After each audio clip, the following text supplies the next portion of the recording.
Vinayaka Mission's Kripananda Warrior Engineering College, Salem campus. Admissions open now. Join and become the engineer of tomorrow. Dinamalar நேயர்களுக்கு வணக்கம். பல்வேறு அரசியல் பொருளாதார சமுதாய பிரச்சனை அலசக்கூடிய நிகழ்ச்சியில் நம்முடைய அரசியல் விமர்சகர் சரவண பிரசாத் அவர்கள். வணக்கம் சார். வணக்கம் சார். கடந்த 2-3 நாட்களாக ஒரு பரபரப்பு, கடந்த ஒரு மாதமாக பரபரப்பு என்னன்னா, அதிமுக அதிலிருந்து பல பேர் பிரிந்து சென்றது ஒரு பரபரப்பு.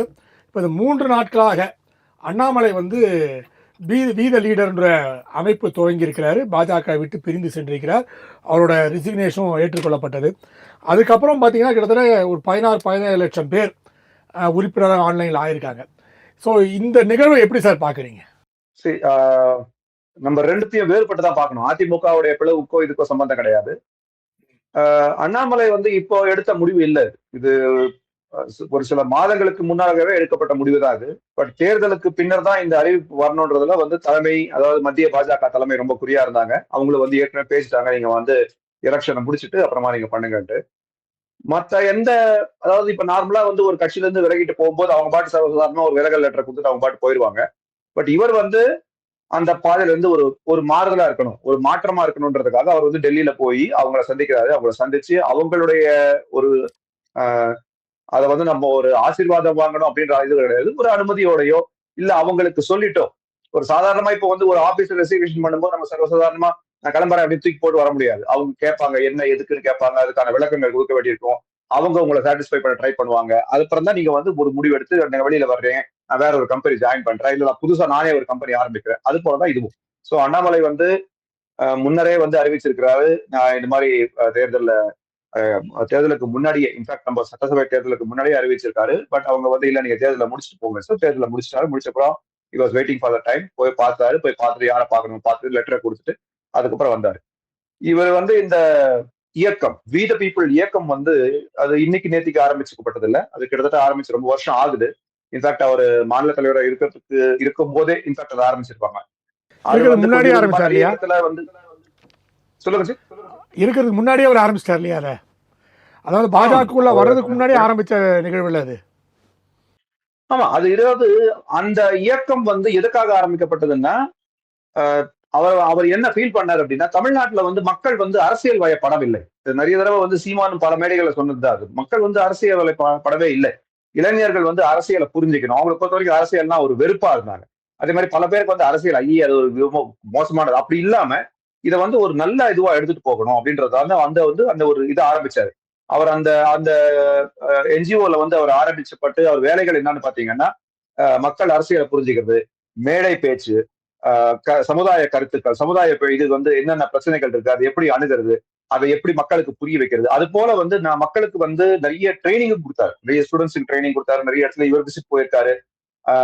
அதாவது ஒரு பாஜக மாநில தலைவரா போகாம ஒரு அசோசியேஷன், இந்த மாதிரி ஒரு குரூப் வச்சிருக்காரு, இந்த மாதிரி ஒரு மூவ்மெண்ட் இருக்கு. இந்த மூவ்மெண்டோட தலைவரா போய் நிறைய மக்களை சந்திச்சிருக்காரு. கல்லூரிகளுக்கு போய் ஒரு விரிவுரை ஆற்றியிருக்காரு. இதெல்லாம் எதுக்குன்னு பாத்தீங்கன்னா, இளைஞர்கள், முக்கியமா இளைஞர்கள் தமிழ்நாட்டு அரசியல் முக்கியமா புரிஞ்சுக்கிறோம். இது ஒரு தேசிய அரசியலை நோக்கி போறது அப்படிலாம் கிடையாது. முக்கியமா தமிழ்நாட்டுல அரசியல் எப்படி இருக்கு, அதுக்கான ஒரு அடித்தளம் எப்படி இருக்கு, ஏன் இப்போதைய அரசியல்ல மாணவர்கள் சரியா பயன்படுத்தப்படுது, மாணவர்களுடைய ஒரு சக்தியை கரெக்டான வழியில் நம்ம பயன்படுத்துறோமா, இல்ல அவங்கள ஒரு கரும்பு சக்க மாதிரி நம்ம யூஸ் பண்ணிட்டு வேற இடத்துல தூக்கி போடுறோமா, இது போல பல தாட் ப்ராசஸ் இருந்தால்தான் அந்த இயக்கத்தை ஆரம்பிச்சு அந்த இயக்கம் மூலியமா மக்களை சந்திக்கிறது, மாணவர்களை சந்திக்கிறது. முக்கியமா இப்போ அவர் அவருடைய ஐடியா என்னன்னா, எல்லாருக்குமே அரசியல் தெரியும், எல்லாருமே அரசியல் பேசணும். அதே மாதிரி எல்லாரும் ஒரு அரசியல் விவாதம்னா அதுல கலந்துக்கணும். அதுல கலந்துக்கிட்டு அவங்க என்ன பேசுறாங்க, எதுக்கு பேசுறாங்க, எப்படி பேசுறாங்க, இதனால வரக்கூடிய பலன்கள் என்னன்றது ஏதோ ஒரு 9 மணிக்கு டிவி ஆன் பண்ணுமா, 4 பேர் விவாதம் பண்ணாங்க, அதை பார்த்தோமா போனோமான்னு இல்லாம அரசியலுக்குள்ள வரணும், எல்லாருமே வரணும் அப்படின்றது அவரோட ஐடியா. அதனாலதான் இந்த இயக்கம் ஆரம்பிச்சாரு. பட் இந்த இயக்கம் ஆரம்பிச்சு இவ்வளவு தூரம் வந்துருது. அதுக்கப்புறம் ஒரு சில காரணங்களால, ஒரு சில காரணங்கள் இல்ல, பல காரணங்கள் உங்களுக்கே தெரியும், நிறைய அவரே சொல்லிட்டாரு, ஏகப்பட்ட விஷயங்களை சொல்லிட்டாரு. ஒரு சில விஷயங்கள் அவர் சொல்லல. அப்படி ஒரு சில காரணங்களால அவர் பாஜக விட்டு வெளியே எந்த பாஜகவானால அவர் ஐபிஎஸ் விட்டுட்டு எந்த பதவியை விட்டுட்டு அவர் ஆரம்பிச்சாரோ, அது ஒரு சில காரணங்களால அவருடைய ஐடியாலஜி, அவருடைய பொலிட்டிக்கல் ஐடியாலஜி இதுல அவருக்கு தோதுபட்டு வரல. சரி, ஓகே, நம்ம அமிக்கபிளா போயிடுவோம், நம்மளுடைய பாதி நம்ம தேர்ந்தெடுத்துக்கோம் சொல்லிட்டு அவர் வெளியே வந்தார். வெளியே இந்த வி த பீப்புள் இயக்கத்திலே அவர் ஆரம்பிச்சு மக்களை வந்து எல்லாரையும் வந்து ஒன்றிணைக்க சொல்லி அவர் எந்த மாதிரி அரசியலை நோக்கி போகிறார் என்பதை ரொம்ப ரொம்ப பட்டபத்திரமா தான் சொன்னார். ஆனா அதே சமயம் ரொம்ப ஷார்ட்டா தான் சொல்லியிருக்காரு. இன்னும் வந்து டீப்பா இன்னொரு விஷயம், இது ஒரு குற்றச்சாட்டு என்னன்னா, பாரதிய ஜனதா கட்சியை விட்டு பல்வேறு தலைவர்கள், எடியூரப்பா, உமா பாரதி போன்ற பல்வேறு தலைவர்கள் வெளியாயிருக்காங்க. வெளியானனும் வந்து ஒரு சில ஆண்டு காலம் இல்லை சில மாதங்கள்லேயே வந்து அவர்களால் தாக்கு பிடிக்க முடியாமல் திருப்பி பாஜக வந்து இணைஞ்சிருவாங்க. ஸோ அதே மாதிரி சம்பவம் திருப்பி அண்ணாமலைக்கு ஏற்படுமா? சரி, எடியூரப்பா வந்து தாக்கு பிடிக்க முடியாம, அதாவது நான் இப்ப வந்து உமா பாரதி சொல்றீங்க, ஓகே நான் ஏத்துக்கிறேன். அந்த மாதிரி நிறைய பேர் இருக்காங்க. ஹரியானால ஒரு சில தலைகள் இருக்காங்க. அந்த மாதிரி நிறைய தலைவர்கள் வந்து அவங்க வந்து தாக்கு பிடிக்க முடியாம வந்து இணைஞ்சாங்களா, இல்ல வந்து அவங்க விருப்பப்பட்டு இணைஞ்சாங்களா நமக்கு சொல்ல முடியாது. ஆனா எடியூரப்பாவை பொறுத்த வரைக்கும் அவர் தாக்கு பிடிக்காமலாம் வந்து இணையல. அவருக்கு வந்து அவர் வெளியில போயிருந்தாலுமே கூட அவர் இன்னமும் வந்து தாய் கழகத்தோட தொடர்பு தான் இருந்தாரு. பல தேர்தல்ல வந்து அவர் வந்து ஒரு நட்பு ரீதியா வந்து அவங்க போட்டி போட்டாங்க. ஒரு ரொம்ப பெரிய இதுல வந்து இவர் வெளியில வந்து அவங்கள வந்து தாக்கல, அவங்க வந்து இவங்கள தாக்கல, அந்த மாதிரி தான் போயிட்டு இருந்தது. சரி, அண்ணாமலையை பொறுத்த வரைக்கும் அவருடைய விஷன் கிளியரா இருக்கு. நாளைக்கு அவர் திரும்ப வந்து இணைவாரா, அது எல்லாமே வந்து ஒரு என்ன சொல்றது, நம்ம வந்து யூகத்துல தான் பதில் சொல்ல முடியும். ஆமா நாளைக்கு இணையலாம், இல்ல நாளைக்கு அவர் நான் கட்சி நடத்த முடியாம போகலாம் அப்படின்னு நம்ம சொல்லவே முடியாது இல்லையா? ஏன்னா இது வந்து எல்லாமே ஒரு யூகத்துல இருக்கு. அவர் கட்சின்னு ஒண்ணு ஆரம்பிச்சு எத்தனை நாள் ஆகுது? எனக்கு தெரிஞ்ச மேக்ஸிமம் இன்னைக்கு வந்து 4th டே, 3rd டே முடிஞ்சு 4th டே வருது. இந்த 4 நாளுக்குள்ளேயே வந்து அவரு கட்சி நடத்த முடியாம போயிருவாரா, இல்ல இணைஞ்சிருவாரா, நம்ம சொல்ல முடியாது. நம்ம இப்ப எதுவுமே சொல்ல முடியாது. அவர் ஒரு பாதையை தேர்ந்தெடுத்து போறாரு. நடத்த முடியாம போகுமா அப்படின்னு கேட்டீங்கன்னா, ஏன் அப்படி ஆகணும்? நல்ல விதமா நடக்கலாம், இல்ல நடத்த முடியாமலும் போகலாம், இல்ல நீங்க சொல்ற மாதிரி வந்து தாய் கழகத்துல வந்து இணையலாம், இல்ல நான் சொல்ற மாதிரி தாய் கழகத்தோடைய அவங்களுடைய கொள்கையிலும் நம்ம கொள்கையிலும் எங்கேயுமே பாதிக்காத மாதிரி அவர் சொல்றாரு. எப்படி சொல்றாரு அவரு?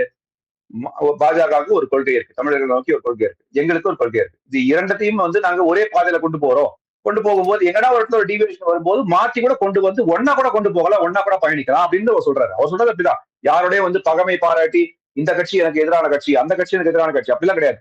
நம்மளுடைய கான்செப்ட் மக்கள், பொதுமக்கள், தமிழக மக்களுக்கு என்ன வரணும், தமிழக மக்களுக்கு ஏன் இந்த இத்தனை வருடங்கள் எதுவும் வந்து சேரல, அப்படி சேராத விஷயங்கள் என்ன, சேராத திட்டங்கள் என்ன, அதெல்லாம் கொண்டு வந்து சேர்க்கிறோம். அதற்கு நம்ம மத்திய தலைமையோட இணக்கமா போறோமா, இல்ல அவங்க கிட்ட விஷயத்த சொல்லி அவங்க புரிய வச்சு போறோமா, இல்ல அவங்க எதிர்த்து போறோமா, இது எல்லாமே இனிமேதான் வந்து ஃபார்ம் ஆகும். ஏன்னா இது வரைக்கும் பீப்புள் மூவ்மெண்டா இருந்தது, இனிமேதான் அது கட்சியா மாற போகுது. சோ இனிமேதான் அது எல்லாமே தெரிய வரும். இன்னொரு விஷயம் என்னன்னா சார், இப்போ அவர் துவங்கிய அன்றே சில வினாடிகள்லேயே வந்து பார்த்தீங்கன்னா பாஜக ஒரு பிரிவாகவும் பீப்புள் ஒரு லீடர் ஒரு பிரிவாகவும் இருந்து இணையதளங்களில் இரண்டு தரப்பினரும் தாறுமாறாக ஒருத்தருக்கு மேல் ஒருத்தர் தங்கள் வன்மத்தை கொட்டி கொண்டிருக்கின்றார்கள். அண்ணாமலை ஒரு பக்கம் தாக்கிட்டு இருக்காங்க, அதே மாதிரி வந்து பாஜக தலைவர் ஒரு பக்கம் தாக்கிட்டு இருக்காங்க. ஸோ இந்த கன்ஃபியூஷன் இருக்குது. மேலளவில் வந்து பெரிய அளவில் வந்து இது போன்ற விமர்சனம் இல்லைன்னா கூட இந்த இணையதளங்கள் சமூக வலைதளங்கள் போன்ற விஷயங்களில் இரண்டு பேரும் மாறி மாறி தாக்கிறாங்க. திமுகவை தாக்குவதோடு அதிகமான வன்மத்தோடு தாக்கப்பட்டது எப்படி சார் பார்க்குறீங்க? சரி, இது வந்து நானும் அந்த தாக்குதல் எல்லாம் பார்த்தேன். ஆக்சுவலா வந்து அவர் வந்து கிளியரா சொல்லிட்டாரு, எந்த காரணத்தை கொண்டும் சமூக வலைதளத்திலோ நேரடியாகவோ யாருமே எந்த விஷயத்தையும் தாக்கிடாதீங்கன்னு சொல்லுவாரு. எல்லா தலைவர்களும் சொல்றதுதான், புதுசா கட்சி ஆரம்பிக்கிற எல்லா தலைவர்களும் சொல்றதுதான். பட் அது எந்த அளவுக்கு அந்த தொண்டர்கள் கேட்பாங்க அப்படின்றது நமக்கு தெரியாது.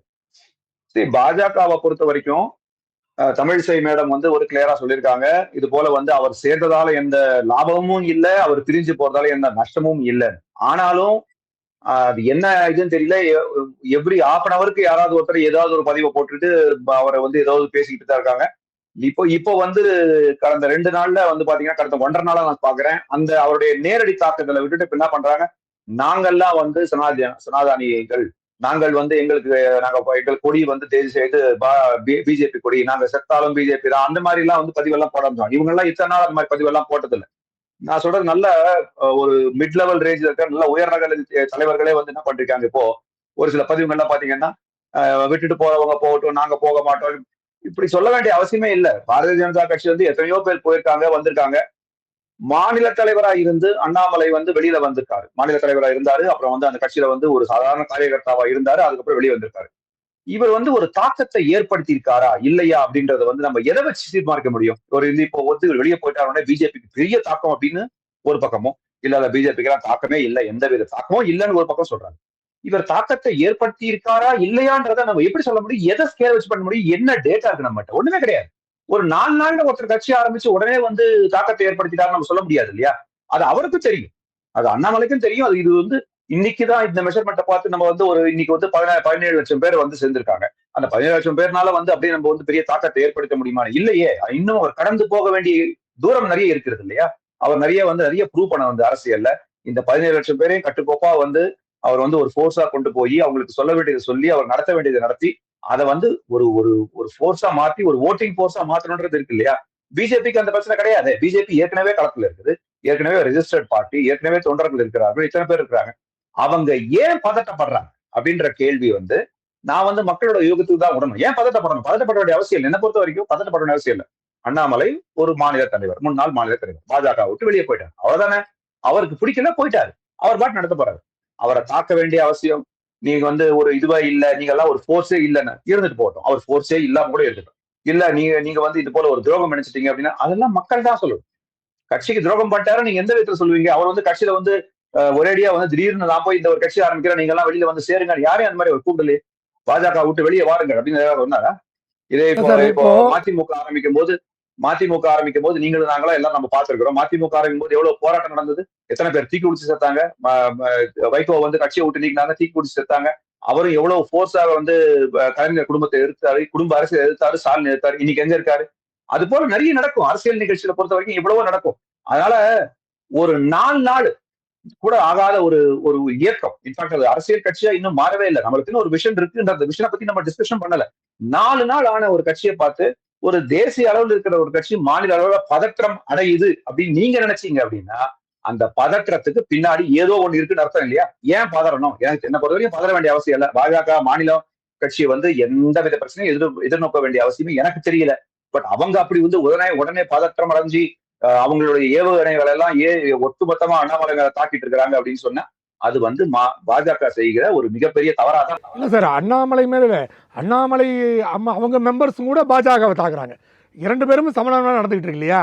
அவங்களும் பதட்டமா இருக்காங்க, இவங்களும் பதட்டமா இருக்காங்க. 2 பக்கமும் நடக்குது. இதுவும் தப்புதான். சொல்றேன். அண்ணாமலை ஏற்கனவே அந்த முதல் ஸ்பீச்லயே சொல்லிட்டாரு, எந்த காரணத்தை கொண்டும் அந்த இவங்களை தாக்குறது, அவங்களுக்கு ஒரு இதை கொடுக்கறது, அந்த மாதிரி ஒரு ஸ்பேஸ கொடுக்காதீங்கன்னு தான் சொல்லியிருக்காரு. நாங்களும் பல இடத்துல சொல்லிட்டோம். இப்ப நான் ஒரு சில இடத்துல பேசும்போது நானும் சொன்னோம், இதுக்கான ஸ்பேஸ் நீங்க கொடுக்காதீங்க.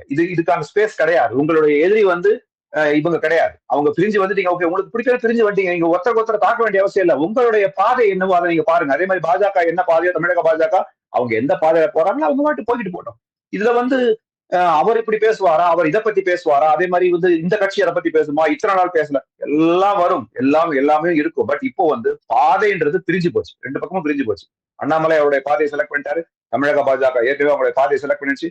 அவங்க அப்படியே தான் போகணும். இந்த தாக்குதல்கள் ஒரு நாட்கள்ல என்ன குறைஞ்சிடும், அது பாட்டு ஆட்டோமேட்டிக்கா குறைஞ்சிடும், அவங்க வேலையை பார்க்க போயிடும். இப்போ நயினா நாகேந்திரன் வந்து இப்போ பார்த்தீங்கன்னா பல்வேறு சுமதி வெங்கடேசன், கருணாகராஜன் போன்ற பலரும் வந்து இன்றைக்கி வந்து ஸ்ரீகாந்த் கார்னேஷன் பல பேர் வந்து ரிசைன் பண்ணிட்டு போய் சேர்ந்துட்டு இருக்காங்க. ஆனால் 2 நாட்களுக்கு முன்பு நயினா நாகேந்திரன் வந்து ப்ரெஸ் மீட்டில் சொல்லும்போது எல்லாம் திரும்பி பிஜேபி பக்கம் வாங்க, அங்கே போகாதீங்க, அவர் வந்து சில தவறான பிம்பங்களை காட்டுறாருன்ற மாதிரி எல்லாம் பேசினார். அவர் மோடி எல்லாம் சொன்னார் அப்படின்லாம் சொல்கிறாரு, அதெல்லாம் போகாதீங்கன்ற மாதிரி அவர் ஒரு ப்ரெஸ் மீட் கொடுத்தாரு. அது எந்த அளவுக்கு எஃபெக்டாக இருக்குன்னு தெரியல எனக்கு. ஆனால் இன்னும் சில பேர் போயிட்டு தான் இருக்காங்க. அவரோட பேட்டி எப்படி சார் பார்க்குறீங்க? இல்ல, அது வெரி வெரி இம்மெச்சூர். அது தேவையில்லையே. இது இப்போ நான் வந்து ஒரு போட்டி கம்பெனி ஆரம்பிக்கிறேன். நான் கம்பெனி ஆரம்பிக்கும் போது என்னுடைய மேனேஜர் கிட்டே நான் போய் ரகசியமா பேசிட்டு வந்துடுறேன். ரகசியமா பேசி அவர்கிட்ட சொல்லிட்டு நான் போட்டி கம்பெனி ஆரம்பிக்கிறேன். ஆனா நான் பாட்டு எங்கேயோ ஒரு இடத்துல ஆரம்பிக்கிறேன், நான் பாட்டு நடத்த போறேன், உங்களுக்கு அதனால நஷ்டமே இல்லைன்னா சரிப்பா நல்லபடியா வான்னு அவர் சொல்லி அனுப்புறாரு. அந்த இடத்துல யார் இருந்தாங்க, யார் பார்த்தாங்க, நைனா கூட இருந்து பார்த்தாரா, அதெல்லாம் இதுதான் சொல்றேன். இதுதான் ரொம்ப இம்மெச்சூரான ஒரு பாலிடிக்ஸ். இது பிரதமர் வந்து ஆசீர்வாதம் செய்யவே இல்லை. பிரதமர் ஆசீர்வாதம் செய்யாத கட்சி வந்து அது அண்ணாமலை அந்த மாதிரி இது போக சொல்றாரு, இந்த அண்ணாமலை இந்த மாதிரி பிம்பம் பண்றாரு. இது உங்களுக்கு தேவையில்லைன்ற ஒரு அவ்வளவு பெரிய ஒரு தேசிய கட்சியின் மாநில தலைவர் இதை சொல்ல வேண்டிய அவசியம் என்ன இருக்கு? இதே வந்து அண்ணாமலை பதவியில் இருக்கும்போது எத்தனை பேர் ரிசைன் பண்ணிட்டு போனாங்க? எங்கேயாவது ஒருத்தர் இந்த மாதிரி வந்து அண்ணாமலை வந்து அவர் வந்து திரும்ப வருவாரு இல்ல ஏதாவது சொல்லியிருக்காரா? அவர் என்ன சொல்லியிருப்பாரு? எப்பவுமே அவர் எங்க இருந்தாலும் நல்லா இருக்குன்னு தான் சொல்லுவார். அது அண்ணாமலையோட வழக்கம். உங்களுக்கே தெரியும், எத்தனையோ பேர் வந்து அவர் அபியூஸ் பண்ணிட்டே வெளியே போயிருக்காங்க. வெளியில போகும்போது பிரச்சனைகளை பெருசா பேசி பிரச்சனைகளை பண்ணி திடீர்னு வந்து கிளம்பியிருக்காங்க. ஒரு சில பேர் வந்து கட்சி விட்டு நீக்கம் கூட பண்ணிருக்காங்க. ஆனா அப்படி நீக்கம் பண்ணவங்களும் சரி, கட்சி விட்டு போறவங்களும் சரி, அண்ணாமலை சொல்றது ஒரே விஷயம் தான், எங்க இருந்தாலும் நல்லா இருக்கட்டும், அவங்க பாட்டு அவங்களுடைய ஐடியாலஜி அவங்க எங்க இருக்காங்க நல்லா இருக்கட்டும் சொல்லிட்டு போயிட்டே இருக்காரா இல்லையா? அந்த மெச்சூரிட்டி வந்து ஐ திங்க் ப்ராபப்லி நயினார்லாம் வந்து ரொம்ப எக்ஸ்பீரியன்ஸ்டு பர்சன், நம்மளால சொல்ல வேண்டிய அவசியம் இல்லை. பட் இந்த விஷயம் கொஞ்சம் ஓவர் ரியாக்ட் பண்ணாரு தான் நான் நினைக்கிறேன். அதே மாதிரி தமிழிசை அவங்க 2 முறை கவர்னர், மாநில தலைவராக இருந்திருக்காங்க. அவங்க வந்து சுயநலவாதிகள்லாம் அங்கே போயிட்டாங்க, அவரால் எந்த லாபமும் இல்லை நஷ்டமும் இல்லைன்னு சொல்கிறாங்க. இப்போ பலரும் வந்து சுயநலவாதியான நான் பி லீடருக்கு போயிட்டேன் அப்படின்னு தான் பதிவு செய்ய ஆரம்பிச்சிட்டாங்க. அந்த சுயநலவாதின்ற வார்த்தை பெரிய பாதிப்பு, தவறான ஒரு சிந்தனையாக போயிடுச்சா? இது ஒரு தமிழ்நாட்டினுடைய முன்னாள் தலைவர், மிகப்பெரிய தலைவர், இன்ஃபேக்ட் கொண்டாடப்பட்ட ஒரு தலைவர் வந்து நான் பேர் சொல்ல விரும்பல. ஒரு கட்சியில் இந்த மாதிரிதான் ஒருத்தர் பிரிஞ்சு ஒரு பக்கம் போகும்போது உதிர்ந்த ரோமங்கள்னு சொன்னாரு. உங்களுக்கு தெரியாது, நான் சொல்ல வேண்டிய விரும்பல. சொன்னாரு இந்த மாதிரி. அப்பெல்லாம் இந்த மாதிரி சோசியல் மீடியா எல்லாம் கிடையாது, வீடியோல சொல்லல.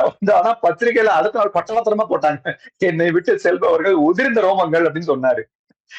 அது போல இதுதான் சொல்றேன், ரொம்ப இம்மெச்சூர். இவங்களுக்கு இருக்கிற மெச்சூரிட்டிக்கு 2 ஸ்டேட் கவர்னரா இருந்திருக்கிறீங்க, இத்தனை நாள் கட்சியில இருந்திருக்கிறீங்க, எல்லாம் இருந்திருக்கீங்க. இது சொல்ல வேண்டிய அவசியமே இல்லை. நாங்கெல்லாம் வந்து முதல்ல வந்து தமிழக பாஜக இருக்கிற ஒரு பிரச்சனை உங்களுக்கு நல்லாவே தெரியும். ஒரு குரலா இருக்காது. அது அண்ணாமலை மட்டும்தான் அப்ப இருக்கும்போது மட்டும்தான், அண்ணாமலையோட குரல் மட்டும்தான், மாநில தலைவரா இருக்கும்போது அவருடைய குரல் மட்டும்தான் வரும். சம்பந்தப்பட்ட ஏதாவது ஒரு டேட்டான்னு அவர் மட்டும்தான் பேசுவாரு. இப்ப அப்படி இல்லையே. மைக் எங்க இருந்ததாலும் அது யாரா இருந்தாலும் சரி, திடீர்னு வந்து அவங்களுக்கு வந்து ஒரு கருத்துனா டமார் வந்து மைக் நீட்டிடுறாங்க, இவங்களும் போய் பேசிடுறாங்க. இது அது ஏன்னா காரணம், மாநில தலைவரே அப்படி மாதிரி இருக்காரு. மாநில தலைவர் ஒரு பக்கம் வந்து அவருக்கு இது ஆசீர்வாதம் தரவில்லை அப்படின்னு அவர் பேசும்போது இவங்க வந்து அந்த மாதிரிதான் பேசுவாங்க. சோ இது வந்து கட்டுக்கோப்பா கட்சிக்குள்ளதான் இவங்கதான் வந்து ஒரு பேச சொல்லி ஒரு குரலா பேசுங்க, தேவையில்லாம அவர்கிட்ட போய் தேவையில்லாம இப்போ அந்த மாதிரி சொன்னதால யாருக்கு என்ன லாபம், யாருக்கு என்ன நஷ்டம் நீங்க யோசிச்சு பாருங்க. இப்போ நீங்க முகநூல் பக்கமோ இல்ல வந்து ட்விட்டர் பக்கமோ எடுத்து பாத்தீங்கன்னா எல்லாம் ரிசைன் பண்றவங்க எல்லாம் நானும் சுயநலவாதின்னு சொல்லி வந்து டேக் போட்டு சுத்திட்டு இருக்கா, சுயநலவாதி அப்படின்னு சொல்லி போட்டு சுத்திட்டு இருக்கா. ஒருத்தர் பக்கம் பக்கமா எழுதிருக்காரு, அவங்க பண்ண தப்பெல்லாம் எழுதி பாஜக தமிழக பாஜக செஞ்ச தலைவர் தப்பெல்லாம் செஞ்சு அப்போதெல்லாம் பொறுத்து கொண்டிருந்த நாங்கள் சுயநலவாதிகள் தான் சொல்லி ஒருத்தர் பக்கம் பக்கமா எழுதுறாரு. இது தேவையில்லாத விஷயம். அதான் சொன்னாங்க. இன்ஃபேக்ட் தமிழக பாஜகலே ஒரு சில பேர்லாம் வந்து சொல்லிருக்காங்க, அக்கா வந்து இதோட விட்டுறலாம், வேண்டாம், இது போய் நீங்க பேசாதீங்க, நீங்க பேச பேச யாருன்னா வந்து அரகுற மனசோட வந்து இப்போ அண்ணாமலை பக்கம் போலாமா இல்ல பாஜக பக்கமே இருக்கலாமா நினைக்கிறவங்க கூட என்னடா இந்த கட்சி இன்னும் திருந்தவே இல்லை சொல்லி நிறைய பேர் போட்டிருக்காங்க. நிறைய பேர் வந்து உறுப்பினர் இல்லாதவங்க போட்டிருக்காங்க.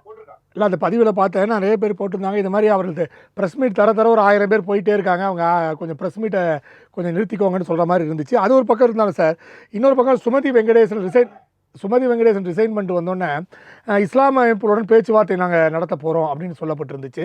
ஏன்னா ஏற்கனவே வந்து பாஜக இஸ்லாமியர்களை வந்து ஒதுக்கிட்டு இருக்காங்க, இஸ்லாமியரை சேர்த்துக்கொள்வதில்லை என்ற குற்றச்சாட்டு இருக்குது. இப்போ வந்து இஸ்லாமியர்கள் நாங்கள் வந்து சேர்த்துக்கொள்வோம் அப்படின்னு சொல்கிறது வந்து எப்படி சார் பார்க்குறீங்க நீங்கள்? இல்ல, சேர்த்துக்கொள்ளும் சொல்ல அவங்க என்ன சொல்லியிருக்காங்க, இஸ்லாமிய அமைப்புகளுடன் நாங்கள் பேசிக் கொண்டிருக்கிறோம், அவங்களும் வந்து எங்களுக்கு ஆதரவு கொடுக்குறா சொல்லுங்க, அந்த மாதிரி ஒரு வார்த்தையை சொல்லியிருக்காங்க. ஆக்சுவலா சொல்லியிருக்க கூடாது, தேவையில்லைதான் சொல்றேன். இது வந்து புது கட்சி தலைவர். இது வந்து இப்ப பாத்தீங்கன்னா இப்போ இந்த ஒரு 4 டேஸ் தான் ஆச்சு, இன்னும் வந்து ஒரு கட்டமைப்பு வரல, யார் கட்சியில பேசணும், யார் வந்து பொறுப்பா பேசணும் அப்படின்றது வரல. இன்னும் இப்பதான் வந்து கொஞ்சம் கொஞ்சமா ஃபார்ம் ஆயிட்டு இருக்கு, கொஞ்சம் கொஞ்சமா மக்கள்லாம் உள்ள வந்துட்டு இருக்காங்க. இன்னும் பொறுப்புகள் அறிவிக்கப்படவில்லை, யார் யார் என்ன ஏது அதெல்லாம் இன்னுமே பண்ணல. அதெல்லாம் பண்ணி இதெல்லாம் வந்து ஒரு செட்டப்புக்கு வரணும். வந்தாதான் இப்ப இவங்க வெளியில வந்திருக்கிறவங்க, இப்போ சுமதி வெங்கடேசன் எல்லாம் வந்து இந்த மாதிரி ஒரு பேட்டி கொடுக்க வேண்டிய அவசியமே கிடையாது. அனைத்து தரப்பு மக்களையும் நம்ம அரவணைத்து செல்வோம், அனைத்து தரப்பு மக்களும் எங்களோடு இருக்கிறார்கள் சொன்னாலே பிடிச்சு போச்சு. அதோட சொல்லி போடுமே, நீங்க வந்து மதம் பிரிச்சு இந்த மாதிரி பிரிச்சு பேச வேண்டிய அவசியம் இல்லை. பட் எனிவே அது வந்து நான் வந்து ஒரு பெரிய கான்ட்ரவர்ஷியல் ரிமார்க்கா நான் பார்க்கல. பட் இது வந்து இப்போ வந்து என்ன ஆகுதுன்னா, எல்லார் கண்ணுமே வந்து இந்த வீத பீப்புள் மேலதான் இருக்கும். ஸோ அதனால வந்து அவங்க சொல்ற எல்லாத்தையுமே வந்து ஒரு கருத்தா எடுத்து எடுத்து வந்து அவங்க டிசைட் பண்ணிட்டு தான் இருப்பாங்க. நாளைக்கு அண்ணாமலையே ஒரு பேச்சு பேசினாதான் அந்த பேச்சை வந்து எந்த அளவுக்கு டீகோட் பண்ண முடியுமோ, எப்படியெல்லாம் அவங்களுக்கு சாதகமா டீகோட் பண்ணிக்க முடியுமோ பண்ணுவாங்க. எல்லாம் நடக்கத்தான் செய்யுது, எல்லாம் செஞ்சுட்டு தான் இருக்கும். பட் இப்போ ஜஸ்ட் 4 டேஸ் கட்சி அது. ஆமாம், இப்போ இன்னும் கொஞ்ச நாள் பார்த்தீங்கன்னா எப்படியும் வந்து செப்டம்பர் இறுதிக்குள்ளே கட்சியை அறிவிப்பார் என்று ஒரு வியூகம் சொல்லுது, ஆரம்பிப்பாருன்ட்டு. அப்போ பலரும் என்ன செய்தி அப்போ பலரும் என்ன சொல்கிறாங்க, அவர் கண்டிப்பாக ஈவேரா சிலைக்கு மாலை போட்டு தாங்க நிகழ்ச்சியை துவங்குவார், கட்சியை துவங்குவார் என்ற கருத்தெல்லாம் சொல்லப்பட்டிருக்கு. அப்போ தேசியம் கலைஞர் திராவிடமாக இருக்குமா இந்த நிகழ்வு? ஏன் இருக்கணும்ன்றது என்னுடைய கேள்வி. ஒரு மாற்றத்தை நோக்கி தானே போறோம். இப்போ அண்ணாமலை என்ன சொல்லிருக்காரு, ஒரு மாற்றத்தை நோக்கி போறாங்க. ஏன் இந்த பிம்ப அரசியலை நோக்கி போகணும்? 2016, 17 காணாம போன பெரியார இவங்களுக்கு ஒரு பிம்பம் வேணும்ன்றதுக்காக தானே திரும்பி கொண்டு வந்து வச்சாங்க. அது வரைக்கும் நீங்க யாருமே கண்டுக்கல இல்ல பெரியார. 2016, 17, 15 நீங்க பெரியார் வந்து ஒரு பேச்சு பொருளா இருந்தாரா, இல்ல வந்து ஒரு அரசியல்ல வந்து அவரை வந்து யூஸ் பண்ணிட்டு இருந்தாங்களா? கிடையாது. 2017 அப்புறம் வந்து அவங்களுக்கு ஒரு தேவைப்படுது, ஒரு பிம்பம் தேவைப்படுதுன்னு இருக்கும்போது திராவிட கட்சிகள் வந்து அண்டி திமுக கொண்ட கட்சிகள் வந்து பெரியார கொண்டு வந்து உள்ள வந்து நிறுத்துறாங்க. அதுக்கு முன்னாடி கிடையாது. 2021க்கு முன்னாடி ஒன்றிய அரசுன்ற வார்த்தையை நீங்க கேட்டீங்களா? கிடையாது இல்ல. அப்ப அவங்களுக்கு தேவையான வார்த்தைகளை காயின் பண்ணி அதையே திரும்ப திரும்ப பேச வச்சு அவங்க பண்றாங்கல்ல அந்த வேலையை. அது போலத்தான் இதுவும். அது ஏன் இருக்கணும்னு நான் கேட்கிறேன். அண்ணாமலை வேறுபடலாம். என்னோட ஐடியாவும் அண்ணாமலை ஐடியாவும் ஒன்னா இருக்க வேண்டிய அவசியம் இல்லை. பட் என்னோட ஐடியா என்ன நீங்க கேட்டீங்கன்னா, இந்த மாற்றத்துக்கான அரசியல் எப்படி இருக்கணும்னு சொன்னா, எதையுமே நீங்க புதுசா பண்ணணும். நான் ஒரு கட்சி ஆரம்பிக்கும் போது நான் போய் பெரியார் சிலைக்கு தான் மாலை போட்டுதான் நான் கட்சி ஆரம்பிப்பேன் அப்படின்னு எல்லாருமே நினைக்க ஆரம்பிச்சா அப்புறம் என்ன மாற்றம் இருக்கு? தேவையில்லையே. அவர் என்ன அதுதான் புரோட்டோகால். அது என்ன ஒரு புரோட்டோகால் செட் பண்ணி வச்சிருக்காங்களா? அண்ணாமலை அங்கதான் போய் பெரியார் சிலைக்கு மாலை போடுவாரு, அதுக்கப்புறம் தான் கட்சியை இது பண்ணுவாரு அப்படின்னு அவசியம் கிடையாது. பட் அவர் என்ன பண்ண போறாருன்னு யாருக்கும் தெரியாது. இல்ல ஒரு சில பேர் என்ன சொல்லுவாங்க, இல்ல இந்த தமிழ்நாட்டை எல்லாருமே அண்ணாமலை இதுக்கு பெரியாருக்கு மாலை போட்டு அண்ணாவுக்கு மாலை போட்டு அப்படித்தான் கட்சி இது பண்ணிருக்காங்க, அதனால நீங்களும் அப்படித்தான் பண்ணணும்னா அது அண்ணாமலை ஏத்துக்கு வரான்னு என்ன கேட்டீங்கன்னா எனக்கு தெரிஞ்சு ஏத்துக்க மாட்டார். ஏன் அது அப்படி இருக்கும்போது மாற்றத்துக்கான அரசியல் தேவையில்லை. மாற்றத்துக்கான அரசியல் நம்ம ஒரு மாற்றத்துக்கான அரசியலை பத்தி பேசும்போது இது பழமையாக அந்த ஐடியாவை நம்ம ஏன் ஃபாலோ பண்ணணும்? தேவையில்லை. அப்படிலாம் தேவையில்லை. அதே மாதிரி நீங்க தேசியம் கலந்து திராவிடம், அதை அவர் முதல் இதுலயே சொல்லிட்டாரு. அப்படி கிடையாது. தேசியம் தான், தேசியத்துல எந்த டவுட்டும் கிடையாது, தேசியம் கலந்துதான். பட் இது தமிழர் நலன் சார்ந்த இது இருக்கு. அப்ப திராவிடம்ன்றது எங்கிருந்து புகுத்தப்படுகிறதுங்க? ஏன் திராவிடம் வரணும் உள்ள? திராவிடம்ன்றது ஏன் வரணும்? வர வேண்டிய அவசியம் இல்லையா? இது தமிழர் நலன் சார்ந்த கட்சின்னு அவர் சொல்லிட்டாரு. தமிழர் நலனை தான் நம்ம முதல்ல இருந்து ஆரம்பத்துல இருந்து தமிழர்கள் அதை பத்தி தான் நம்ம பேச போறோம். தமிழை பத்தி பேச போறோம். தமிழர்களுடைய அவங்களுக்கு தேவையானதை பத்தி பேச போறோம். நமக்கு அவங்களுக்கு என்ன போய் சேரணுமோ அது போய் சேரலையே, அதை பத்தி தான் பேச போறோம். சோ கூடுமா வரைக்கும் இது தேசியம் கலந்த தமிழா இருக்கலாமே ஒழிய இது தேசியம் கலந்த திராவிடமா இருந்துச்சுன்னா அண்ணாமலையோட கட்சியின் இன்னொரு கட்சியா சொல்லி ஒதுக்கிடுவாங்க மக்கள். புரியுதுங்களா? இன்னைக்கு சேர்றவங்க எல்லாருமே என்ன நினைக்கிறாங்க, திராவிடத்திலிருந்து ஒரு இது வரணும்ன்றதுதான். 60 ஆண்டுகாக நீங்க திராவிடம் உங்களுக்கு தேவைப்படும் போது அந்த ஊர்கா மாதிரி தொட்டுக்கிட்டு தமிழ் தேசியம் அதையும் இதையும் பேசி குழப்பி ஒரு வழிவாய்ப்பு வச்சிருக்கீங்க. இன்னைக்கு ஆரம்பத்துல பெரியார தூக்கி வச்சிட்டு இருந்த சீமானே கடைசியில பெரியார பத்தி பேசி என்னென்ன பேச உங்களுக்கே தெரியும். அதனால அது நம்ம மொத்தமா நெகேட் பண்ணிட முடியாது. சீமான் பெரியார பத்தி பேசின அத்தனை விஷயம் உண்மைதானே?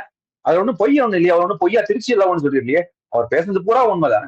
சோ அப்படி இருக்கும்போது நம்ம கிட்ட இருக்கிற பாதை என்ன அப்படின்னா தேசியம், தமிழகம். அப்படிதான் இருக்கும். தமிழகம், தேசியம், இதுதான் போகுமே தவிர எனக்கு தெரிஞ்சு தேசியமும் திராவிடம் 2.0 எனக்கு தெரிஞ்சு இருக்க சான்ஸ் இல்லை.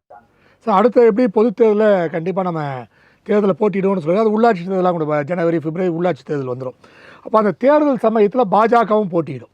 எல்லா கட்சியும் கூட பாஜக போட்டியிடும். அப்போ பாஜக மோடி அந்த எதிர்ப்பாளையை இவரும் கையில் எடுத்து அந்த எதிர்ப்பு செயல்படுவார். ஏன்னா பாஜகவுக்கு விட்டு வெளியே வந்தாச்சு, தேர்தல் போட்டியிட வேண்டி இருக்கும். கண்டிப்பாக பாஜக எதிர்த்து நிற்க வேண்டிய சூழ்நிலை இருக்கும். அப்போ பாஜகவையும் மோடியும் இவர் விமர்சிப்பாரா?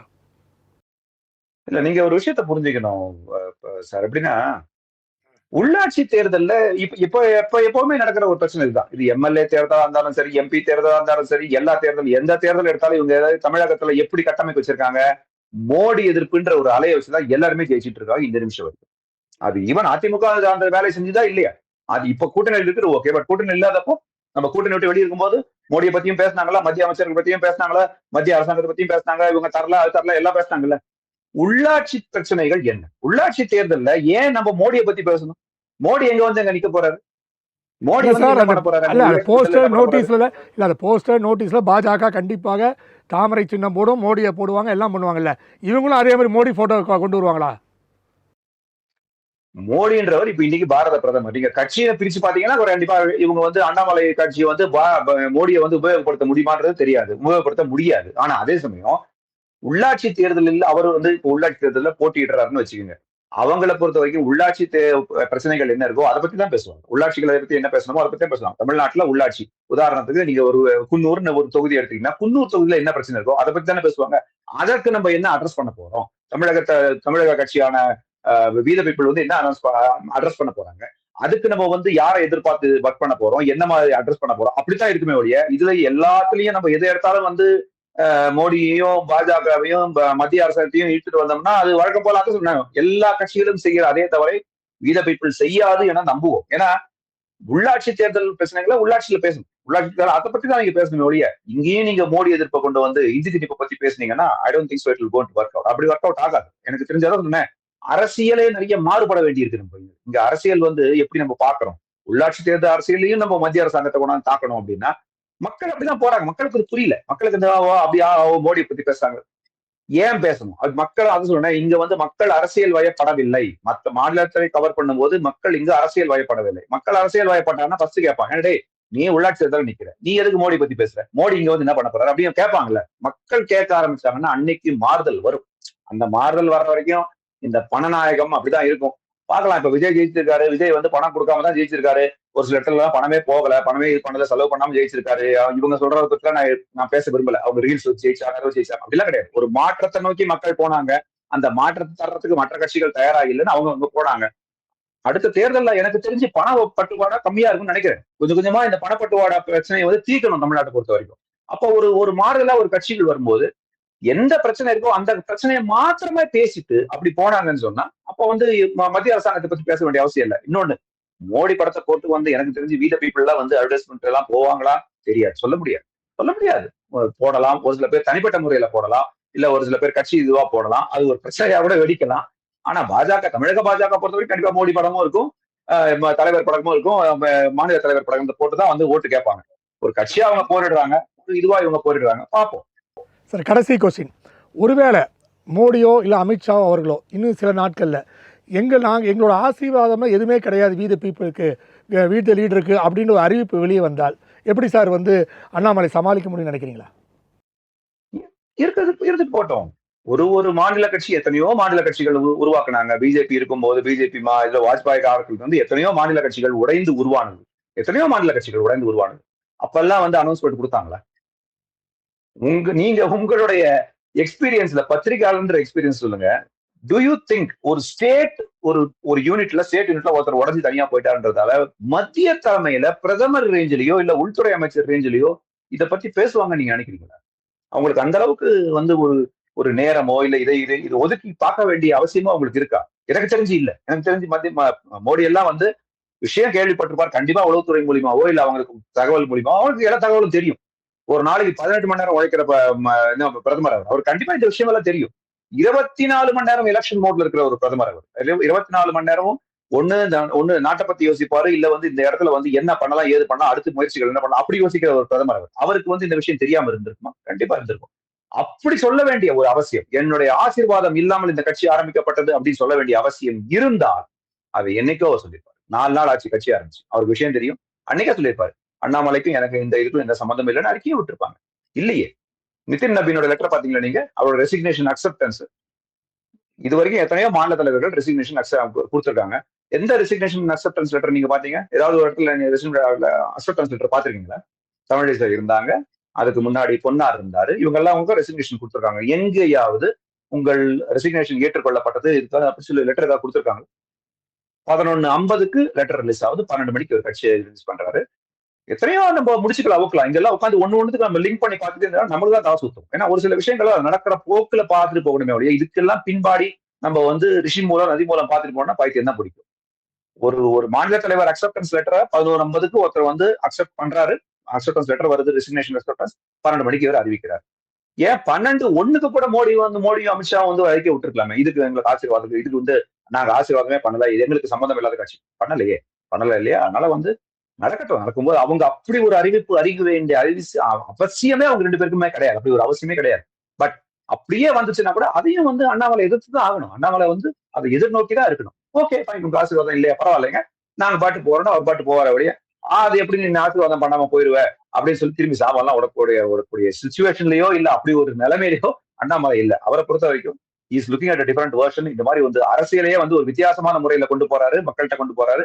அதனால அப்படி பார்த்துட்டு இருக்காரு. சோ அப்படிதான் போவாங்களே ஒழிய எனக்கு தெரிஞ்சு அது அப்படி ஒரு நிகழ்வு நடக்க சான்ஸ் இல்லை. பார்ப்போம். உங்க நேரத்தை ஒதுக்கி பேட்டி எழுதி மிக்க மகிழ்ச்சி. நன்றி சார். நன்றி.